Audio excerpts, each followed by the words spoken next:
maalin dhaweed inta iska qudbaynaya mataqaan M23 Congo rebel jabhad jabhada waa heshiisiinaya dalkeeda iyo dalkale dabcan asagana Puntland uu la heshiin leeyahay oo Jubaland uu la heshiin leeyahay fil Soomaaliya lagu soo qoray in madaxweynuhu uu ka walaacsan yahay xaaladda Congo xaaladda Congo markii walaacay Puntland ma ka walaaco oo dagaalku fulan yahay oo madaxweynadeeda oo Jubaland ma ka walaaco oo Hiiraan dagaal ka socdo ma ka walaaco xasan dib xilgu ma soo dooranayo jeebka buuxso wax walba xaraash dadka been u sheeg fiir madaxweyne dhahayo doorasho qof iyo cod ahaan raba oo dadkana barakacinay kaadi oo dadka barakacinay run mayte xasan marka haddaan iraaho been oo shacabka u sheegay 1 2 3 4 5 aan dhihi karaa maxaa ka mid ah beenahaas waxaa ka mid ah inuu yiri Itoobiya cadow aan nahay inay cadow ahayn wuxuu na tusay asigoon dadka Soomaaliyeed la hadlin kaadi kaligiis cod lama noqon shacabka cod la noqday waa in shacabka la hadlaa ka hor intaadan tagin oo qanciya asagoo waxaan aragnay oo cadowgii koowaad hab siinay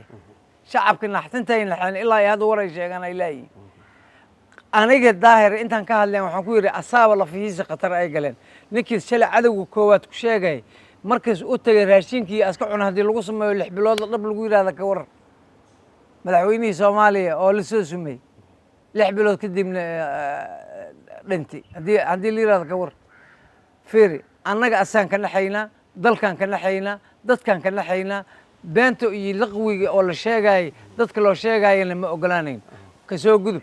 Itoobiya meel shir jiraa'id intay ku qabatay ay tiri MOU waa ka baxay ay tiri marag ninkii noo ballan qaaday ee waliil ahdiga aan ummadda Soomaaliyeed ugu dhignay ee noo ballan qaaday iyadoona meel fagaara ah aanan ku sheegin oo dhihin waan ka baxay aanan dhihin la kulmi maayay intay aad xagee aad yaa mudan in Itoobiya iyada wax naga rabta loo dhoof iyo in muxuu ahay Puntland muxuu ahay aan la aadi waay garoob la tigi waay yaa mudan madaxweynuhu waxyaabaha aan ku hayso imaan waayay shirarkii wada tashiga marka taas dawladda laguma eedeyn karo Soomaaliya fiiri madaxweynuhu maalin dhaweed inta iska qudbaynaya mataqaan M23 Congo rebel jabhada waa heshiisiinaya dalkeeda iyo dalkale dabcan asagana Puntland uu la heshiin leeyahay oo Jubaland uu la heshiin leeyahay fil Soomaaliya lagu soo qoray in madaxweynuhu uu ka walaacsan yahay xaaladda Congo markii walaacay Puntland ma ka walaaco oo dagaalku fulan yahay oo madaxweynadeeda oo Jubaland ma ka walaaco oo Hiiraan dagaal ka socdo ma ka walaaco anaga ma Congo u dooranay madaxweynuhu wala fiiri anigu waxa aan ku hadlayo waxyaabo fact waayo oo dhab ah oo madaxweynaha hadii lagu impeach garay xataa oo ku baxay been ma ku sheegay madaxweynuhu ummadda Soomaaliyeed madaxweynaha ummadda Soomaaliyeed waa ka aamin baxday dadka qaar waxay leeyihiin xildhibaan Daahir Amiin Jeesow mucaaradnimadiisu kuma salaysna in dalka loo turo laakiin sandareerto waxyaabo gaar ah oo xil waaye oo kale adduunyada xasan sheekh inta maroos ila soo xiriiray oo siir war maxaa rabtaa ayaan sandareerta ka qaadan lahay weligay noloshayda 4 baarlamaan oo kiiba uu ugu yaray 4 sano ahay kan kalena ka badnaayaan ka soo qayb galay weligay Daahir Jeesow sandanad qaatay lama dhihin dawladnimadan jeclahay farmaajo dawladdiisa qofka koowaad uu kalsooni badan yahay Sheekh Shariif dawladdiisa sidoo kale xasan sheekh 2012 sidaan shaqadan u bilaabay 16 yaan aan olag ahayn oon saxay oon toosinay laakiin hadda maanta xasan dib xilgu ma soo dooranayo jeebka buuxso wax walba xaraash dadka been u sheeg fiir madaxweyne dhahayo doorasho qof iyo cod ahaan raba oo dadkana barakacinay kaadi oo dadka barakacinay run mayte run may noqonay dadka waa barakacina doorasho qof iyo cod aan rabaa daahir aan kula tartama suurtagal may noqonay waa been sug ma la socotaa inta mar oo cashuur la kordhiyay hadda suuqii bakaara horta maanta in la furo in kala ma aqaan